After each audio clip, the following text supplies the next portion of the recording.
Welcome to the Scoop with Dukes. I'm your host, Philip Dukes, aka Dukes D Scoop. And this is a collaboration with the Water Boys. I got my guy, Playboy TRE, world-renowned artist, sportscaster, broadcaster. He does it all. Man, shout out to TRE. So, man, before you do anything else, hit the like and subscribe button. And make sure you follow me on Twitter at Dukes D Scoop and on Instagram at Dukes D Scoop. TRE, what's going on, man? Hey man, look, just happy to be here, man. Same old thing that's always going on. I see we both rocking the Falcons hat, as I like to call them, the blood pressure birds. I see we both rocking the blood pressure bird shirts, man. Man, insane minds think alike, bro. Because at this point, we got to be some type of pain freaks to still be repping the Falcons like we do, bro. Good gracious. Yeah, we just hey look, we are. I don't know if they should start calling our fan base the Charlie Brown crew, because man, I feel like when I used to watch that cartoon as a kid, like I didn't understand. I used to be like, man, how dumb can Charlie Brown be to keep trying to kick this football? Like, Yeah, how dumb can you be? And what was her name? Was her name Lucy or something like that? What yeah, was it, Lucy, who kept pulling the football? I said, how dumb can you be, Charlie? yeah. But yet again, here I am as a Falcons fan. Now I am grown Charlie Brown with the Uh, football being pulled out from under me every that, year. that's that's how I feel, man. Like it seems like we can't never get over the hump. I feel like every time we get our hopes up, something happens like it happened the other day. And matter of fact, while everybody starts to come in, drop your location, drop where you from. Shout out to Sabrina. What's up, Sabrina? Miss Job saying Duval, Tony Montana. Y'all come on in for sure. So, man, Trey, let me ask you this. If you had to grade the performance of Michael Penix from A to no lower than C, where would you grade him? You know what? I give him an A. Being thrust into the position that he was thrust into, Right. 3 games left in the season, needing to actually win all 3 games, being put into what was essentially a playoff environment in Washington against a hot team and a hot quarterback with another rookie quarterback who went before you. I want to say, what was the number 2 quarterback? Penix ended up being the number 3 quarterback that was taken. Here you are, pinned up against one of your quarterbacks, one of your guys. This guy been playing well all year. You've been waiting to get your shot all year. Finally, here you are. It's been turned over at your position. The man who you've been sitting behind, who they paid $100 million for, broke Achilles. Mm-hmm. Like, now he's on the bench. He praying for you. You're feeling God as you walking down onto the field. You Man. got all this behind you, and you are thrust into this, and you're a left-handed quarterback, and the ball is spinning different. Everything changing as far as that goes, with the offense. And here you go out there, you play a good game, solid, no kind of crazy picks, never put the team into a bad position. Again, in the second game that I spoke about up in DC against Jaden Daniels, hey man, game tying touchdown in that game. Then when it came down in the Panthers game tying touchdown. When they needed touchdowns from this young man led the offense down and got touchdowns 2 games in a row. Now, did he have some overthrows? Yes, he did. Did he have some throws that we wish he would have connected on? Yes, he did. But the do-rag dude, like I love to call him, the Mm-hmm. do-rag dude showed up. I give him an A for the position he was put in. Yeah, I think only reason I don't want to give him an A is because I just want to give him some room to grow. I'm gonna give him a high B+, just because you can kind of see what it's gonna be, right? Like, Mm-hmm. and I think sometimes when people come out and they do really, really well early, then we expect that level of greatness the whole time. So it's almost like Lil Baby, right? Lil Baby came out, and y'all know I'm one of the biggest Lil Baby fans ever, and I've been going hard for him. Pause, just trying to make sure that you know what I'm saying. People understand they get into this album a little bit, but the greatness of My Turn, and even when he dropped, like came out with My Dog, that was a huge song. So he was never able to kind of recapture that magic. And so even though he's performing really well and has, you know, that's putting out quality music, he's getting penalized because it's not what he did before. So I think with Penix is like, I'm gonna give him a B because, man, you can just see that when he gets more time with these receivers, when he understands when he's the guy, when he goes into the season, because right now, being a backup quarterback and then just getting like you said, forced into the lineup, you don't have the command of that offense where you can slap somebody on the back of the helmet and say, man, come on, bro, you messing up. Or you could say, hey, man, you cut somebody out on the sideline, something like that. Like, he don't have that rapport yet. But a whole offseason of being a guy, then you go into it, it's like he can start to hold people accountable. People will hold him accountable. And you have confidence knowing that this is our guy. This is the guy. So I think that means a lot. So when we talking about quarterbacks, Trae, you know how important the quarterback position is to raising the level of a team. Right now, Tennessee has the first pick. Cleveland has the second. The Giants have the third. All three of them need quarterbacks in one way or another. How do you see this draft playing out when it comes to Shedeur Sanders and Cam Ward and what teams they go to or what teams they should go to? Man, you know what? I kind of hate the teams that pick at the top because I don't know what it is, but I just see Shedeur in a Raiders uniform. I just could see it. I could see it playing at that stadium. I could see it with the Rabbit fan base, man. He just seems like he fits. He just seems like he would be a perfect fit for the Raiders, man. The way the new stadium looks with the black outside, man, the real sleek look, the futuristic look. Man, here you got Shedeur coming in. You got the whole Sanders vibe following him, man. It's something about that silver and black that I think he would look really good in. Now, when it comes to the teams that's left, Tennessee Giants, man, and I'm gonna probably sound like a hater if you look, if you a Tennessee fan or a Giants fan, I'm gonna sound like a hater. I really don't see them in either one of those uniforms. Me personally, I just don't. I just don't put, especially like with Tennessee outside of McNair, man. I don't put any success with that franchise when it comes to quarterback play.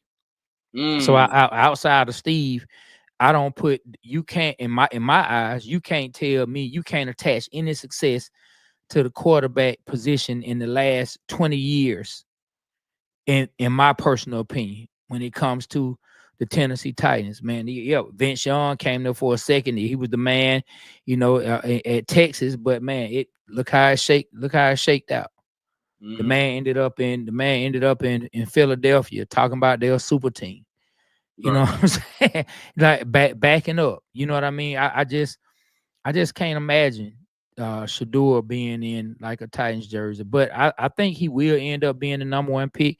I don't know. I saw a couple things out there online. I don't know if people just throwing BS out there. There's a couple things saying that there's some scouts who don't believe he's a number one pick. I don't believe that's real. I think that's fabricated. I think he's easily a first round pick and easily could be the number one overall. I think he's gonna have a good showing. He's gonna go out there. He's gonna do his thing. He's gonna test well. He's gonna interview well. People gonna want the flair that's gonna come along with it. So with that first pick, I see Tennessee. If they got their first pick, Tennessee got the number one pick, right? Yeah. I see Tennessee pulling the trigger. Giants, I don't know. I don't know if I see him up in New York, and I think Cam Ward will be the second quarterback taken off the board. And so I think Cam Ward will go wherever they choose to take him. I really don't want to see either one of those brothers in either one of those places. But hey, I'm happy that some young men, especially some young black men, finna get the opportunity to ball out at the next level. Now you're right, and I think so. Sometimes you get guys who can elevate a franchise, right? Like what Mike Vick was able to do for the Falcons without taking them to a Super Bowl. He elevated the whole city. So I said if there was any silver lining to Shedeur going to Tennessee, it would be that he could really like elevate the city. Now his teammate is electric like that too. Now Travis is someone who can turn the whole city up, like where offensively he can affect the ball, he can affect the game, that defensively he can affect the game. Now, on you guys' show, the Water Boys, you recently interviewed Champ Bailey. Can you talk to us a little bit about, and make sure y'all go follow the Water Boys on Instagram and YouTube and Facebook. Make sure, man, it's popping. It goes viral about once a week. Like they're going crazy right now. But Trae, talk to us about what Champ Bailey had to say about Travis Hunter and what he thinks about his game. Man, he had nothing but high praise for Travis Hunter because, like he said, who's out there playing that number of plays? Like who's doing what he's doing? Like he played more plays.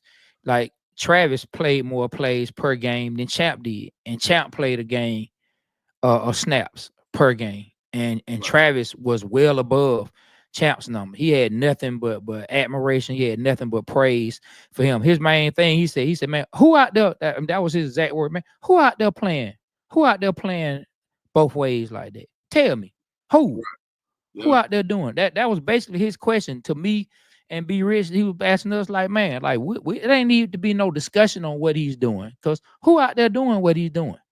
Right. You know, and he knows firsthand how hard it is to play on both sides of the ball. He talked about how he had to start doing IVs, how he had to learn how to do IVs at halftime and learn how to do different things with his body before he went out and played. Things that I can only imagine, you know, that Travis is having to do because of the number of snaps and because of the punishment that you're putting on your body. So Champ had high praise for him. He had real high praise for him doing what he's doing on both sides of the ball. He didn't get into which side of the ball he thought. We didn't ask him which side of the ball does he think Travis is better at, or any of those questions. We didn't get too deep into his thoughts into Travis's game as far as like what does he see him being at the next level. But he did have a lot of praise for the amount of snaps he's playing and the fact that he's talented enough to play both sides of the ball at a high level. Yeah, so I'll tell you one thing that I heard today. You know, Coach Prime is doing his press run for his show, Prime on Prime. And Coach Prime, I think that's the title. That's what I call it, Prime on Prime. That's what it looked like. That's all I see. You know, his eyes getting not as strong as they used to be. But he said something real interesting today. And, you know, Coach Prime is so calculated in everything he says. But he said the only way that he would go to the NFL is if he got to coach both of his sons. But that was just a excerpt. But that's the meme that's going around, is the only way he would go to the NFL is if he gets to coach both of his sons. Shortly after, and I watched the the Gilly and Wallow portion of it, he said, well, I would have to already be in position to do that. You know, I couldn't do that at this point. So I'll be at Colorado, right? That's kind of what he said. But thinking on it, it's like, man, Coach Prime has had a school. He's had 7-on-7 team, little league teams. He's been a coach, actor, rapper, anything. What would stop him from being a GM? How do you think Coach Prime will perform as a general manager? Man, I ain't gonna lie. That's I'm gonna be honest with you, Deuce. That's kind of tough for me to imagine, just from the standpoint of most people who are great, and of course there are you know exceptions to every rule, but most people who are like great, like exceptionally great. Most people who are exceptionally great at sports and at athleticism and at a particular position, they are not the best in picking talent. In my opinion, in my opinion, I've seen players who have been good players, and then they're able to go and then they can pick. But when I see the greats, ones that get the opportunity to even coach, and this is just not in football, I'm talking about basketball. You see it a lot more in basketball, I think. You know, you see a lot more in basketball than you do in the NFL, in my opinion, because it's more, you don't see a lot of like great NFL players that's in GM positions, right? You don't really see that, but you've seen it in the NBA. You've seen great players in the NBA coach. So I just think like a lot of great players, it's kind of hard for them. So I don't know. I can't say for a fact that he would excel at being a GM. I'm not gonna say he would be bad, but it's hard for me to just adamantly say that he'll automatically be great at it, because I just think the greats, they were so great it's hard for them to be able to point that out. It's hard for them to be able to find that because you just don't find what they had every single day. Yeah, I think the reason that Deion is the exception to that rule is because he's had to identify talent on all. It's the only level that he hasn't had to identify talent. He had to do it at little league level, super successful. Had to do it on the middle school level, not middle school, high school level, super successful. Now he's done it at the college level where he's been able to identify talent and say, you know what, that guy is awesome, that guy is good, and start. And the way he built this team wasn't on 5-star talent. He had a couple of the only he had 2 5-stars on that entire team. That was Jordan Seaton and Travis Hunter. Outside of that, these guys, none of those guys were ranked like 5-star talent. These were guys that Coach Prime said, oh, he could play. He's a dog. I like he was seeing stuff in people that the average guy evaluating wouldn't have seen. Like for him to be able to go pluck a guy like LeJontay Wester and say, you know what, we're gonna bring you out here with us. Or even knowing a guy like Cameron Sealman Craig will perform the way he did as he wasn't highly. I don't even think he was ranked at all. So I think his ability to find talent in places where other people are scared to look is why I think that he would be a little more like, I feel like, and I think he had so much control over being who he was. You know how like they say LeBron picks his team. I feel like Coach Prime, when he was in the league, he got to pick some of the groceries. He was like, you know what, hey man, y'all need to go get this guy. Or like even like with the Terry Robisky conversation where he almost got to pick some of the coaches. You know what I mean? Where it's like he's been in it so long and has so many of the relationships that I think that if he were to be a GM, he would do a good job of finding guys. Like I feel like he would do a great job in the undrafted free agent portion, right? Where you get all your draft picks and you got guys who just need an opportunity. Then he'll be a good guy. Say, you know what, that guy can stick, or that guy should be on the team, or I see something in that kid.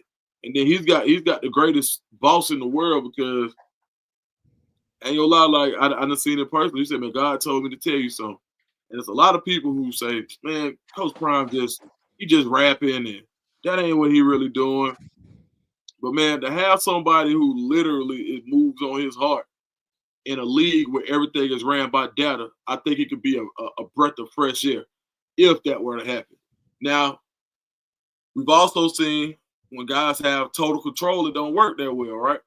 So I think that, like, so speaking of a guy who had total control, Bill Belichick. Now, you said that you felt like the Raiders, Shedeur would be the perfect fit for the Raiders. Do you feel like he would be the perfect fit for the Raiders if they were able to sign a guy like Bill Belichick?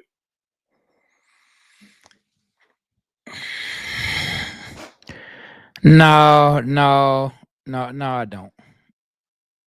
I just don't see him playing for Belichick. I don't see Belichick allowing him to be exactly who he is. Why you say that? I mean, like, I don't know Shedeur, you know what I'm saying? But like some of the things that it seems that he's able to get going, you know what I'm saying? Some of the things that get him going. I mean, even down to that, like Belichick ain't having it. That's not happening. And I'm not saying he's gonna carry that to the pros, but anything like that, you look at his teams. Belichick ain't having it. That's not happening on the Belichick team. Like he's not doing it. Like I don't know any players who were doing it. You know what I mean? Belichick just not. I just me. I just don't see Belichick it. Has Belichick ever had like a guy who was more like flamboyant? I think that when Randy Moss was hitting this move right here, he hit that for a season. But look, that was tamed to Randy Moss. By the time Randy Moss got to the Patriots, that was tamed Randy Moss from what we had seen in Minnesota. But all Shedeur do is this. I don't know. That's just me. I don't see it with Belichick. Okay. I just don't see it with Belichick. I think Belichick has the reins a little too tight. I just don't see it. I just don't see it with Belichick and Shedeur. I don't see it now. Shedeur comes from a father who I think, has instilled in him and will talk to him in such a way to where I think he'll get in and he'll be able to get along with Belichick. But will it look the way we probably want to see it look? Like people who are fans of Shador who are able to sit back and watch them play. Will it look the same way for us to still enjoy that same style of play and some of the flamboyance that comes along with? Like I said, I don't know what he's going to take to the next level. I don't know as he continues to grow into a man. I don't know what he's going to keep on the field, what he's going to choose to do. I mean, he might get rid of any of that. You know what I mean? Shador, he might just go out there with the Marshawn Lynch and just shake hands when he scored a touchdown. I don't know what's the next move, but I'm saying if it does continue the way that it is right now, I just don't see him playing for Belichick. Now, like I said, I think Dion will have him ready and prepared to where he will get in line. He will listen. I mean, he already, from what I've seen, you're close to the situation, meaning that you're in proximity to where you've crossed paths, you've spoken to, you're in the circle. You know what I mean? Like, I'm not. You know what I'm saying? But yeah. I think Tom Brady would tell him, man, come on, dog. You don't want to play for Belichick.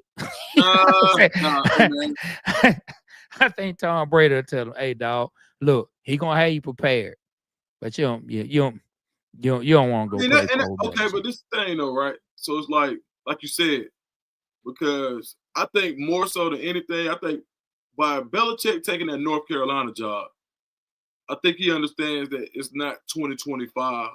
It's not 2005 Patriots no more. It's not 2010 Patriots. It's 2025, right? So in order to be successful, like what people don't know, Brock Bowers was doing a lot of celebrations this year. So it's like when you think about the Raiders and what they stand for, it's literally the polar opposite of Boston and with the Patriot way. The Raider way it ain't nothing but BS. And when you look at the owners, Robert Kraft.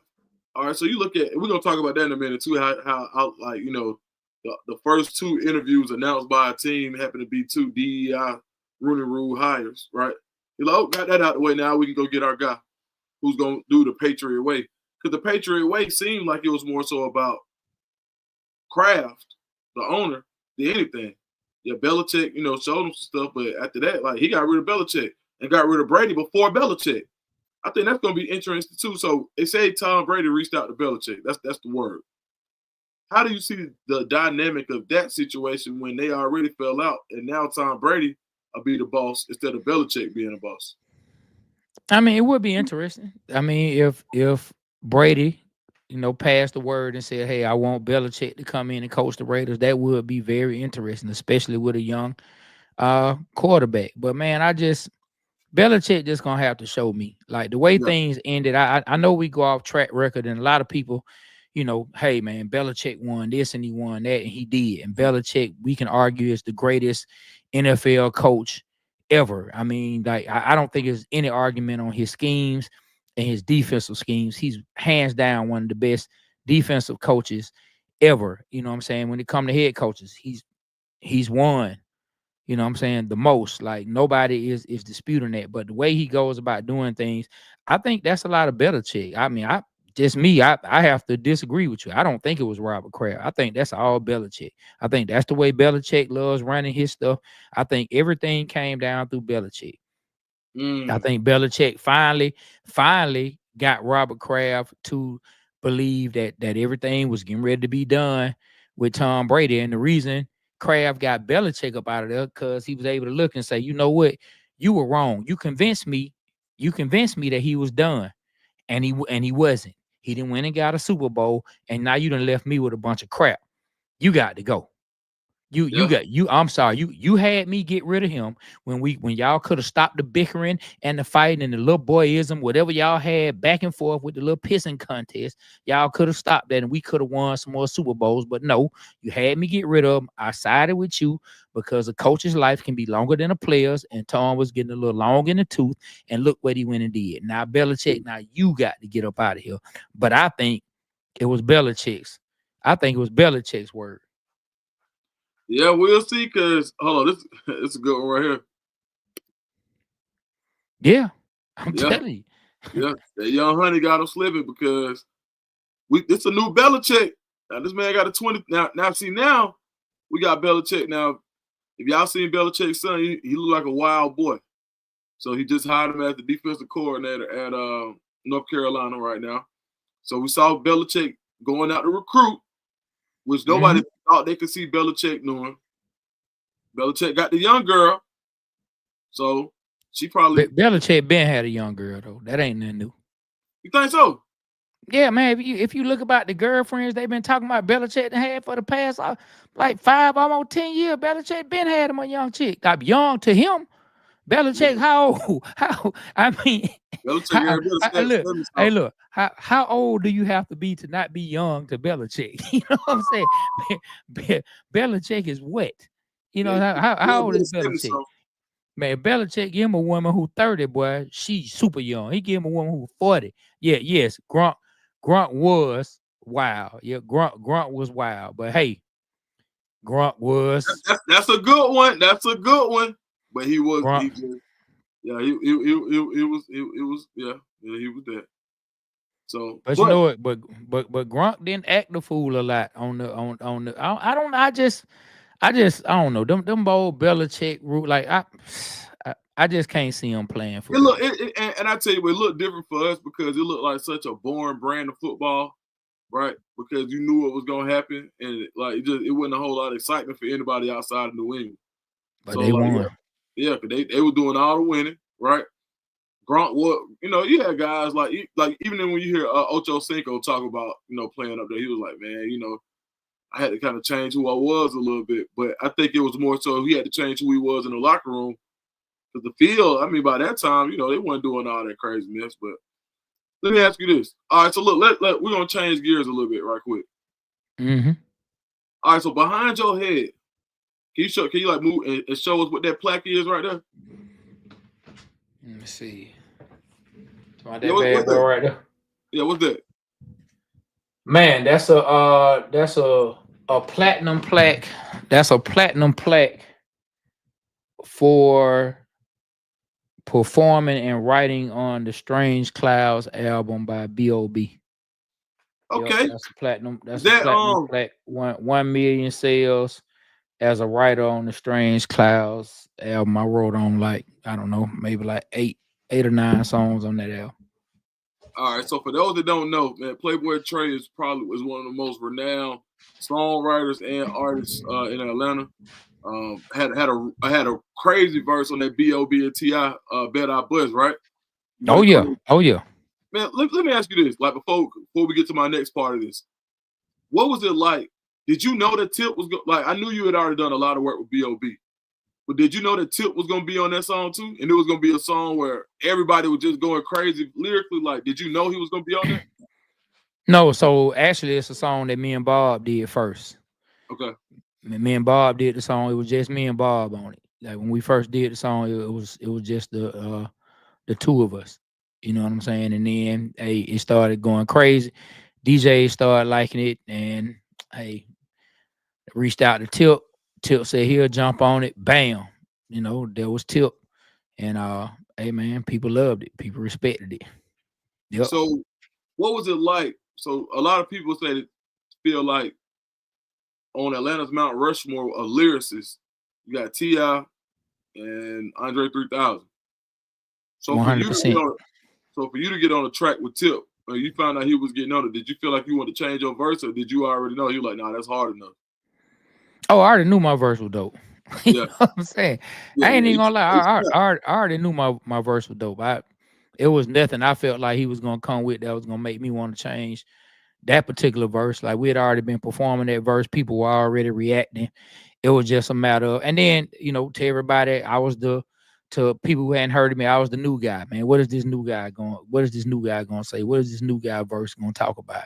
And, hey, man, people were really rocking with it. So no, I didn't feel like I need to change anything. Now, I will say this, probably not, going into it, knowing Tip was going to get on it, probably helped with it being a lack of pressure.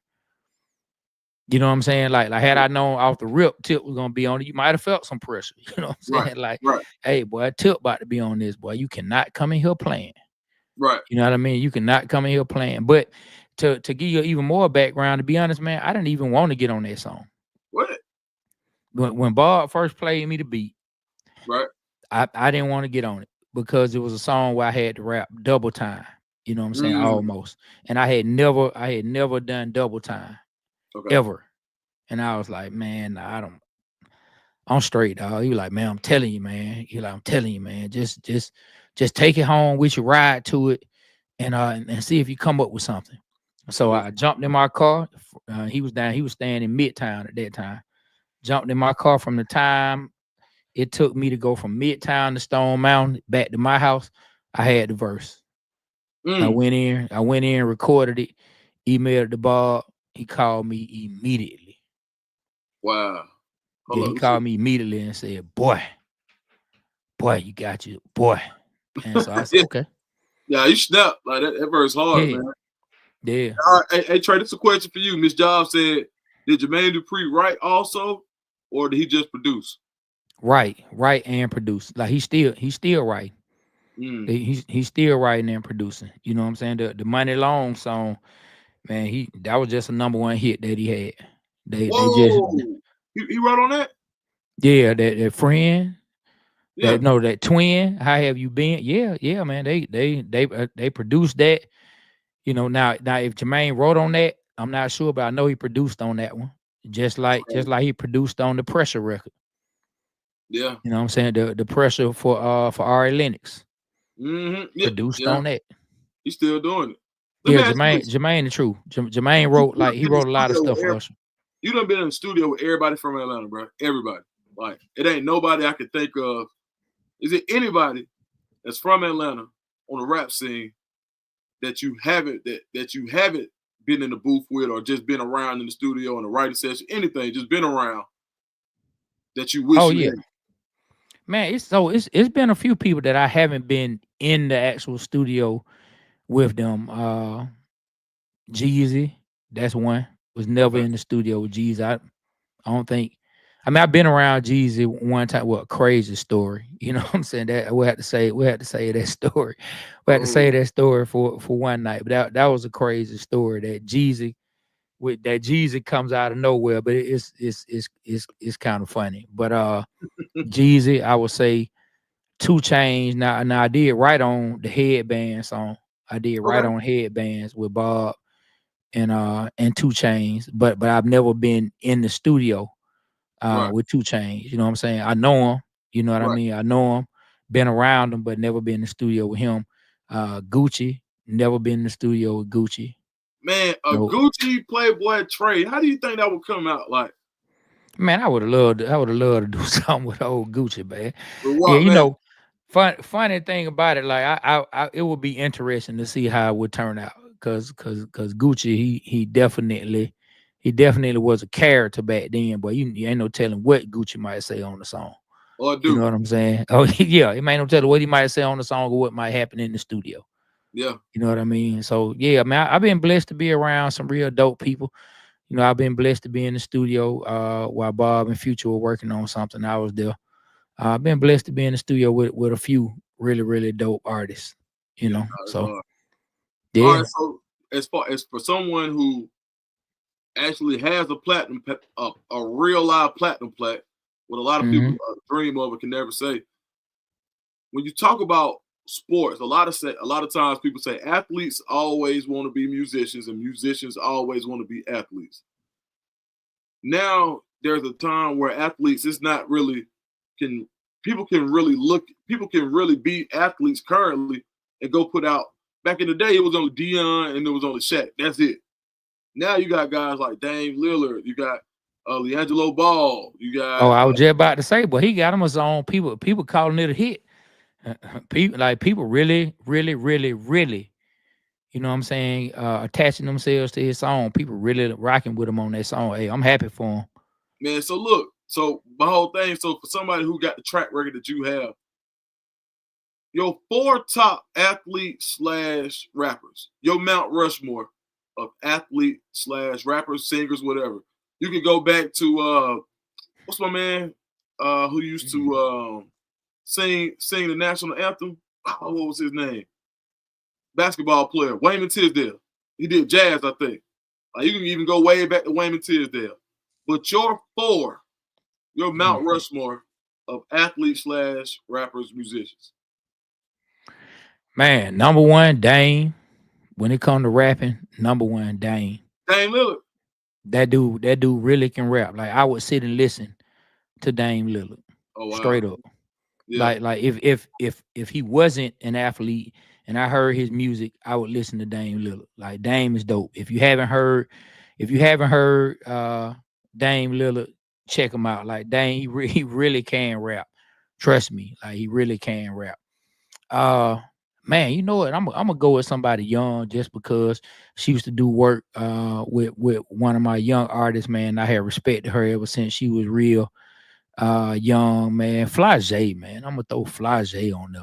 I gotta throw Flage on there just cause, like I said, she worked with one of my young artists and she been dope since she was a little girl. And before I knew anything about her playing sports, I knew her as a rapper.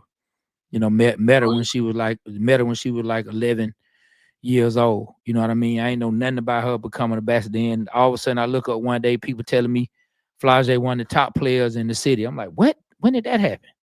Yeah. You know what I mean? Okay. And so then from there, you know what, man?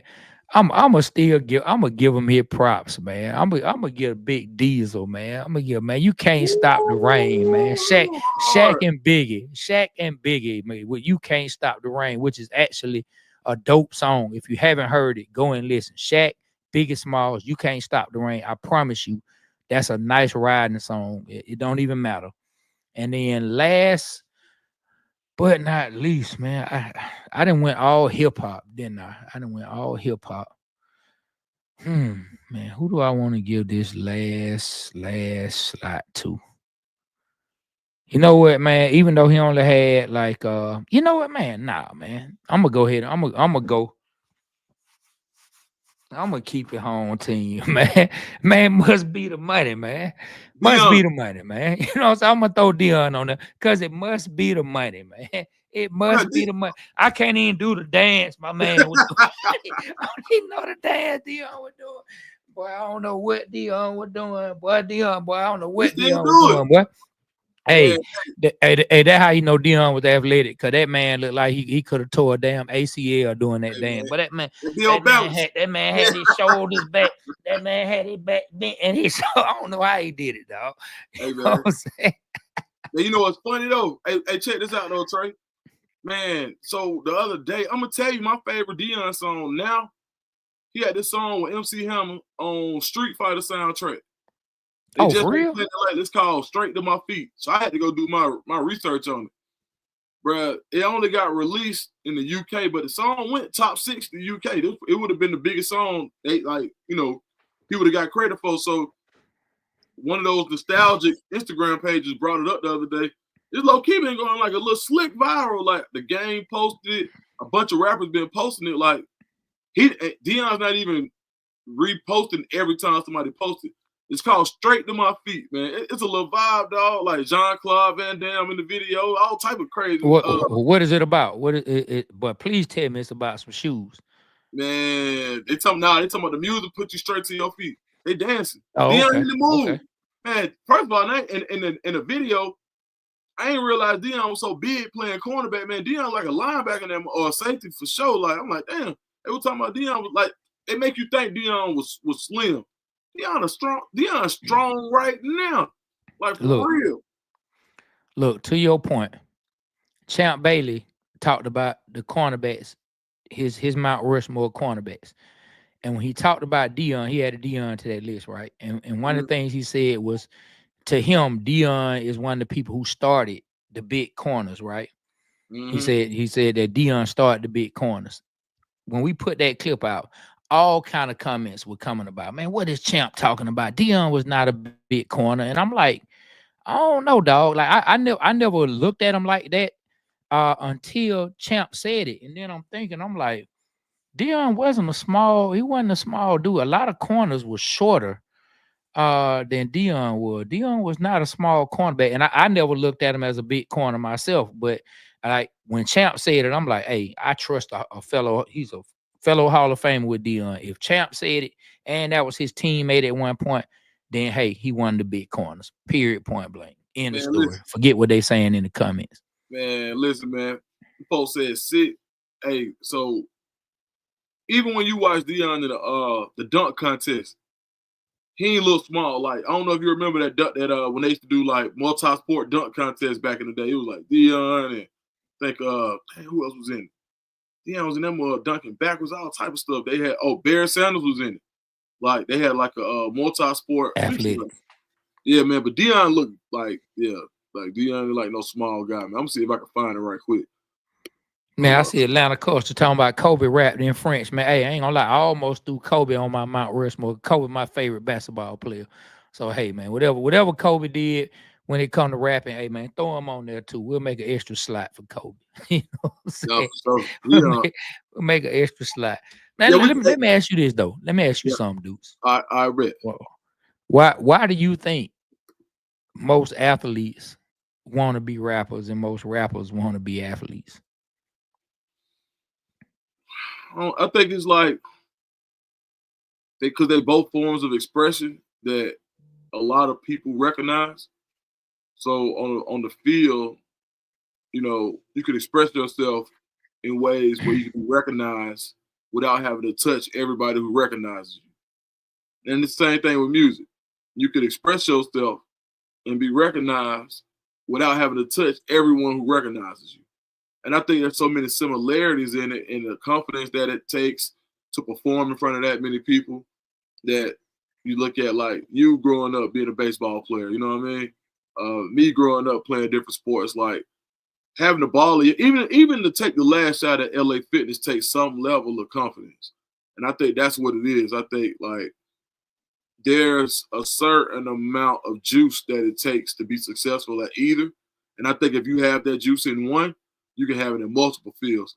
And I think those are just the two biggest ones, I would say. Like top level athletes, like I can go rap. And just like a rapper be like, man, how many times have you seen guys who rap tell you how good they were in high school? Or, man, I would have did this if I would have such. We see it all the time. So yeah, I think it's that confidence level that you have to do either one. If I were to answer that question, why do you think though? I don't know, man. I look at this comment from Capital G, and it say ball players really live how rappers speak, and I think it's a little bit truth to that, right? So when it comes to special take football, right?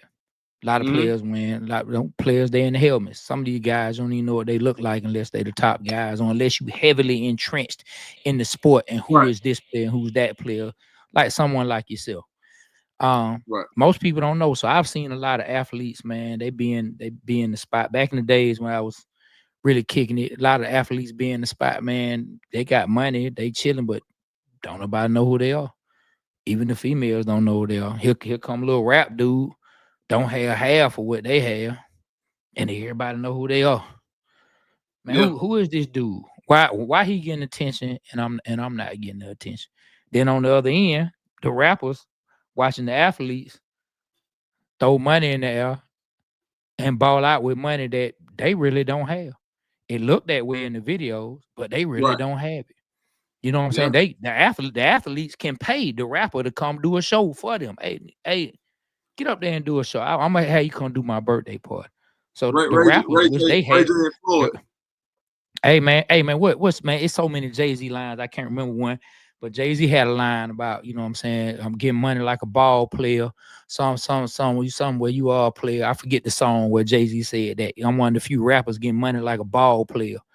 You know what I Mm-hmm. mean? So when you think of some of those things, I think for some of the athletes, I think some of them, you know what I'm saying? Hey, I wouldn't mind getting some of that attention that I see the rappers getting. Cause growing up, man, those were the guys who were shining. We don't get that. Every athlete don't get that attention except the big time athletes, the most popular ones. And for the rappers, man, I wish I was getting money like a ball player. They see them contracts. Hey, I got the fame, but boy, Yeah, I wish I was about to do a Kirk Cousins contract. You know what I'm saying? I know they like, boy, I wish I was about to do another baseball contract. Like we talked about the amount of money that the next big baseball player finna get. But when Ronald Acuna gets signed, oh my God. oh yeah, Te- tell me Lil Baby ain't gonna be sending back as much money as Lil Baby done got in shows. Lil Baby still gonna be sending back saying, well, damn it, boy, I wish I was Ronald Acuna right now. Man, listen. For Ronald. Man, it's crazy because like you look at what's going on with Lil Baby got Anthony Edwards, they from the same neighborhood. Shoot, Anthony Edwards like just pop in, they bumping heads and shoot, and, you know, like just look craziness like in that little area. So nah, I get it. That guaranteed money different, right? Smooth T had a good one, man. Smooth T, like so Dion, Barry Bonds, Mike Conley, Ken Griffey Jr., Chris Carter won the Foot Locker dunk contest. Yep. Man, I appreciate it, man. Thank you. Yeah. Atlanta Culture. As always, super chats go to the front. Atlanta Culture, man. I appreciate it. Hey, make sure y'all follow the Atlanta Culture page, man. For folks who just, even if you're from Atlanta, or if you're just really familiar with the culture in Atlanta, Atlanta Culture on Instagram, TikTok. Huge, man. We appreciate that, man. Okay. The Buffs just got another commitment. Let's go. Man, right. Tell me a little bit about that if you can, Dukes, because everyone, they seem really, well, Devon, he seemed really excited about that, man. Put me up on game. Hold on 1 second. Let me see. This is what I think he's talking about. This should be the lineman. Let me see.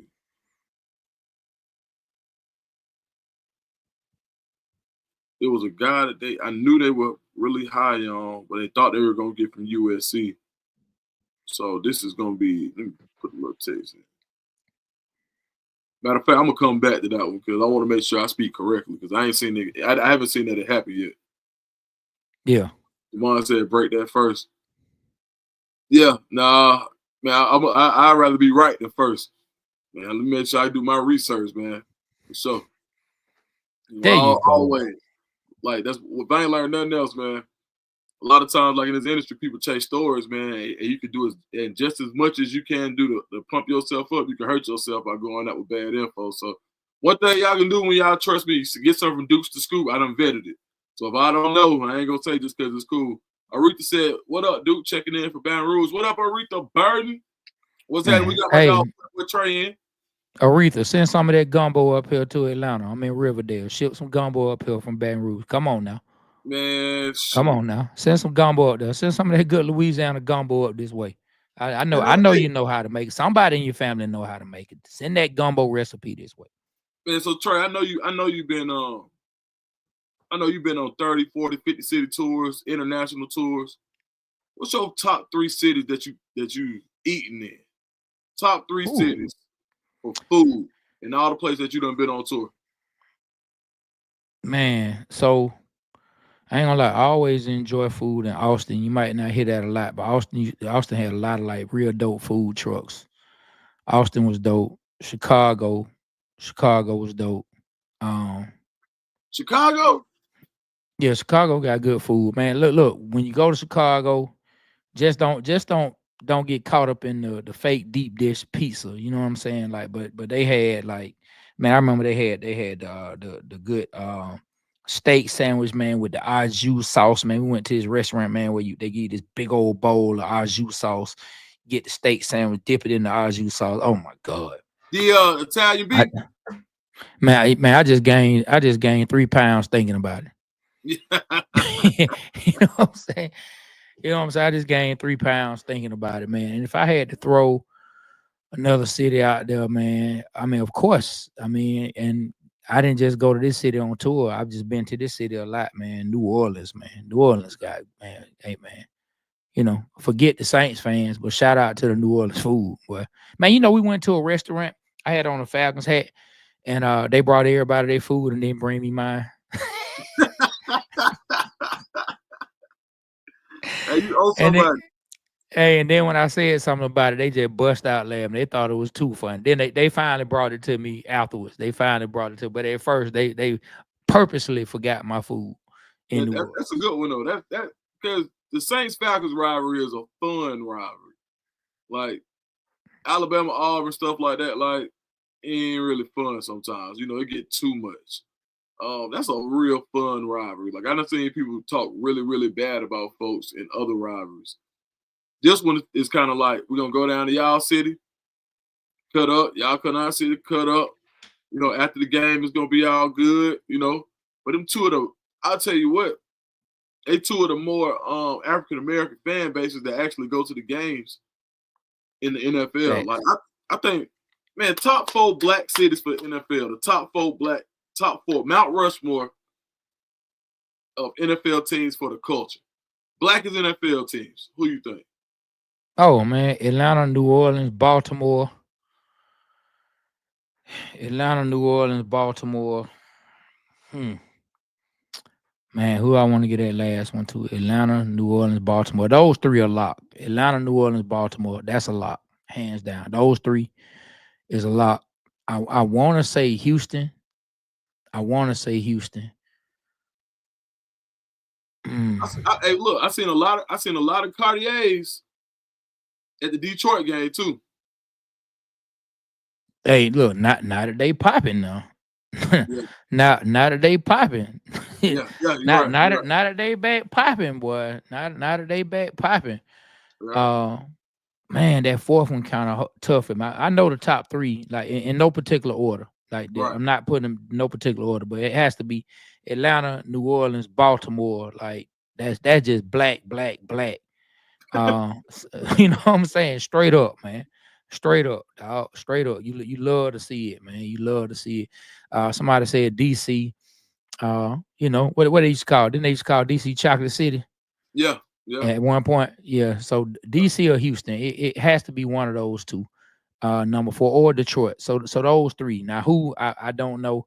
I've never been to a game in either one of those cities, man. Baltimore though, man, 100%, boy.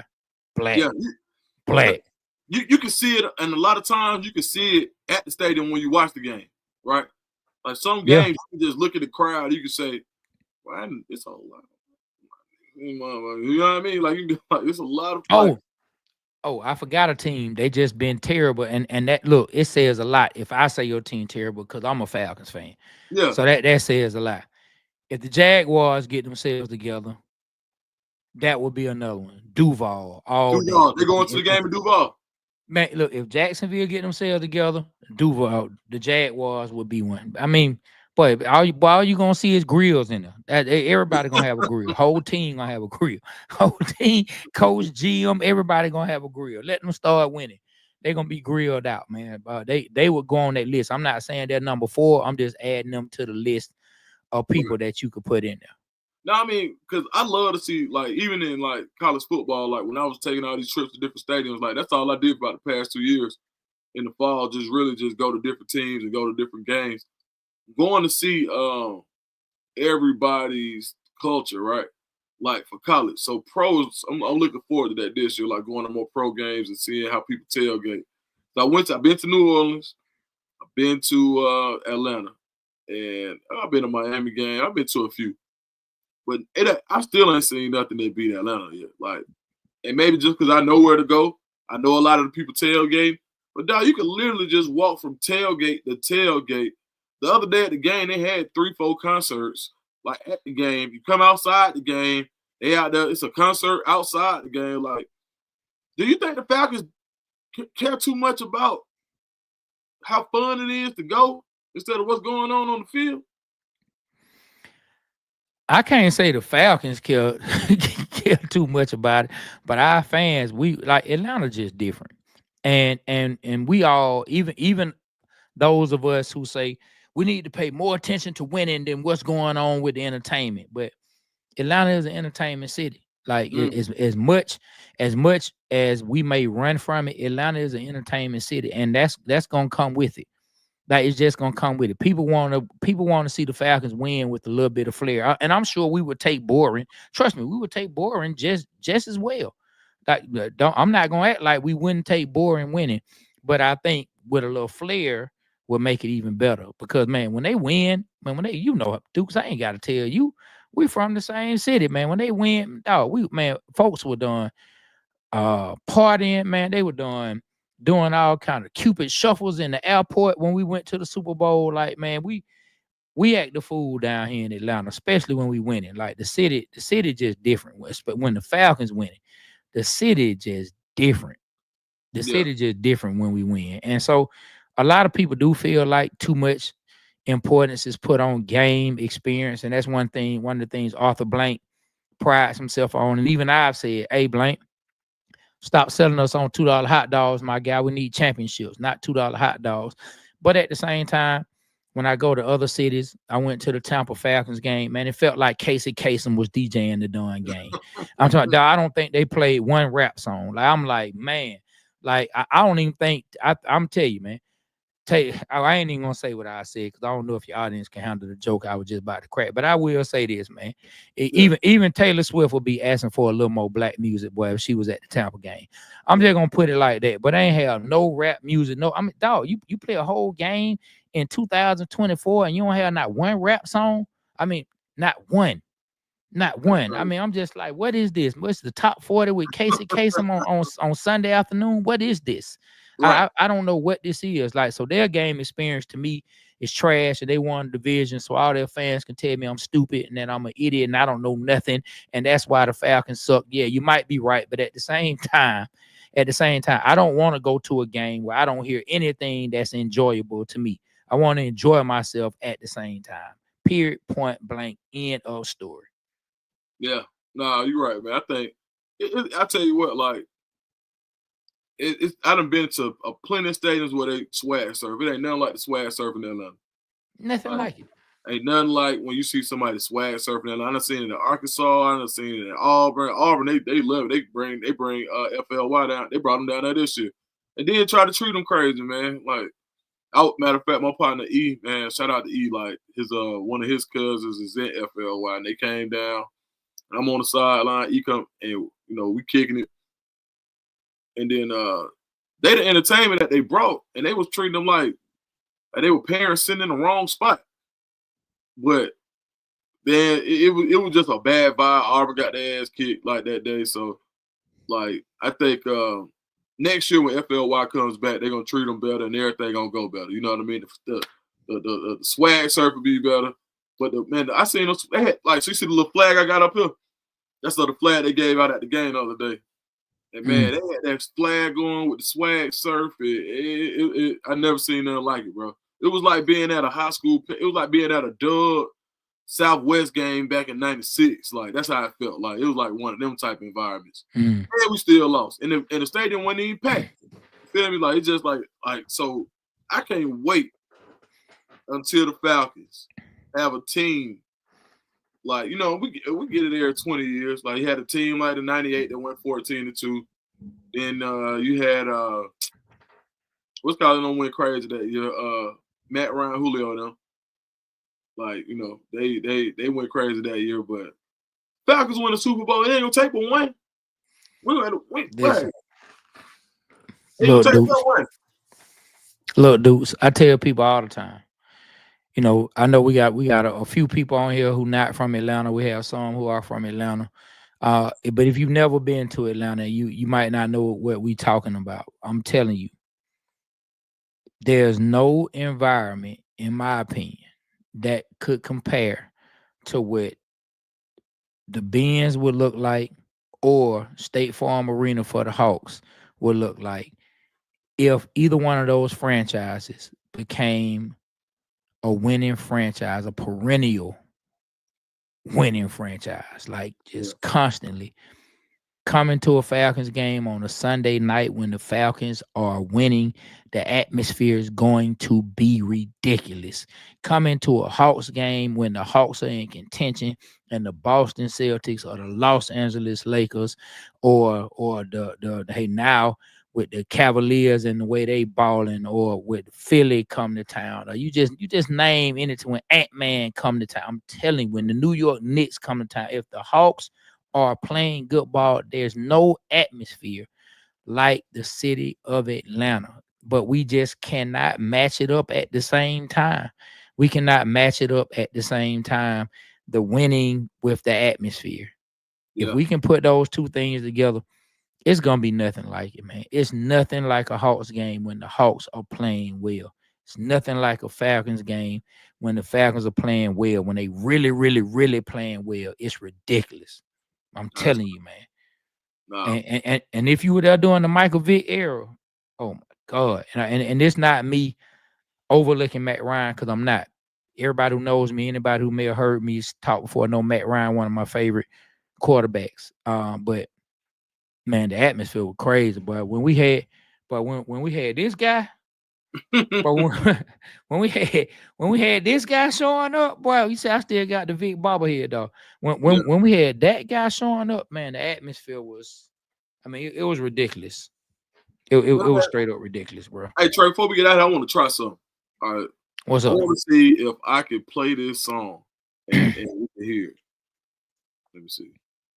Let me see if I'm gonna try to share my screen. You know, so it's a new non-violent gang out, right? Nah, I hadn't heard of that. You're gonna have to put me up on game. Yeah, so it's the OYNs, the old young ends, right? Okay. So everybody talking about the YNs, but I've been inducted. So I'm an OYN, and I think it's important for the OYNs but for guys like myself, yeah, we not the typical old folks, but we still know we're a little old. So it takes me time to figure out this computer sometimes because I'm an OYN. So I just want to put that out there, man. And if you have, what I'm saying, we have group meetings, AARP, you know what I'm saying, every now and then. But the crazy part is like we not the same. I go back and I look at my mom.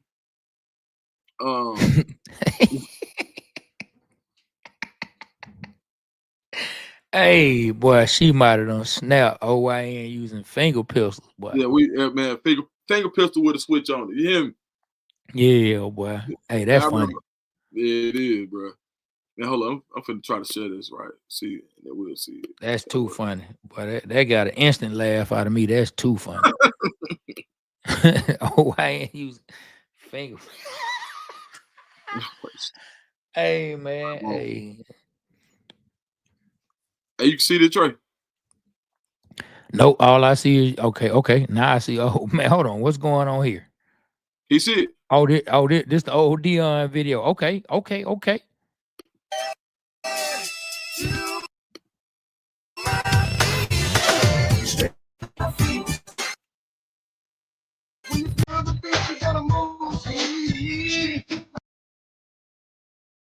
But oh man, what are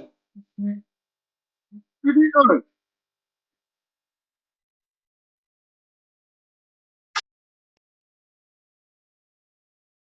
I'm like a linebacker, boy. I think that's all I can do.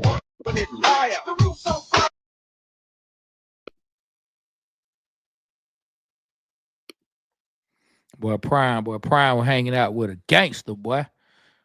Man, Folks don't even know, boy. Folk don't even know, boy. Boy, folk don't even know, boy. You better not play with Hammer. Best not play with Hammer. Man, but I heard him. Best not play with Hammer. Man, Oakland.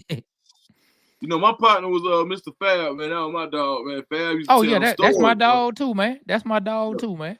Yeah, Fab's too cool, bro. Yeah, he is, man. Fab a good dude, man. Man, last time I saw him in person, we were out in the Bay in 2000, right before COVID, February 2000. Like literally, I'm about 3 weeks before COVID, and man, we went and linked up with Fab. Fab was like, man, meet me over here at this university, man, so I can holler at y'all right quick. Right. We meet him over there at the university. He was like, man, I'm finna go in here and talk, man. Y'all hang out for a second, man. We went in, man, he spoke to the college, man. He had his books for sale, man. Like it was just amazing to see Fab in that element.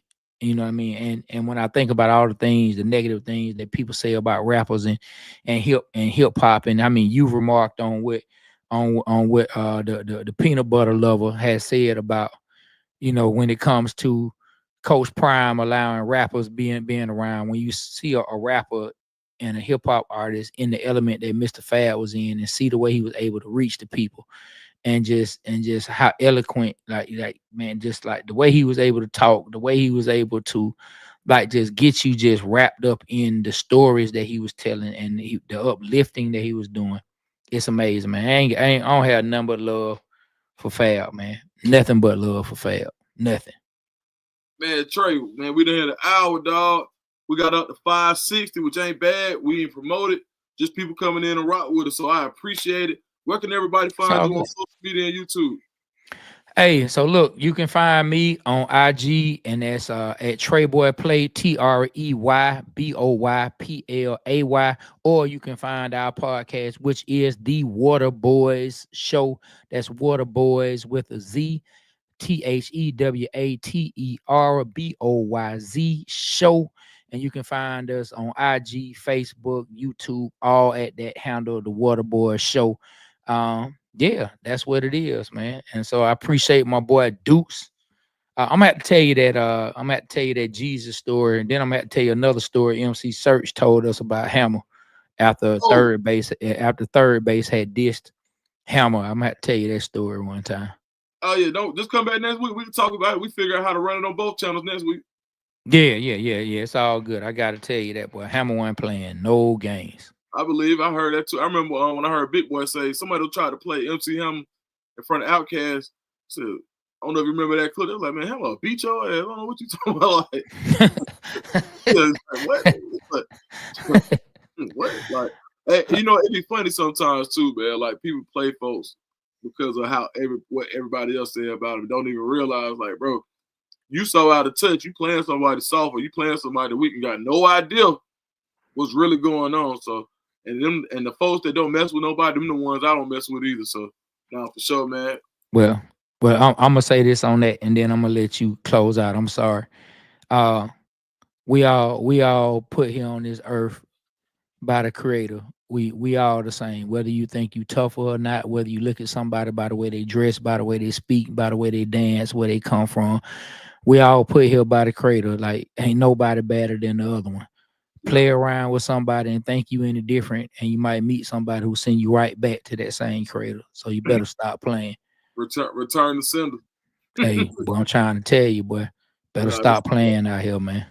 No, for sure, man. That's a great message, man. From I don't know. I think I'm gonna put you in the OINs, man. You ain't gotta get jumped there, man. When you get a game like that, yeah. I'm already ready, man. Nephew. Hey, man. Hey, Trae, been fun, dog. Hey, man, thanks everybody for coming out. The fam, we got the fam merchandise coming this week. Make sure y'all hit me up to get you one of these. The scoop, hats, embroidery. So, man, we'll see y'all. So I said I was gonna go live every day this week. We hit 3 out of 5.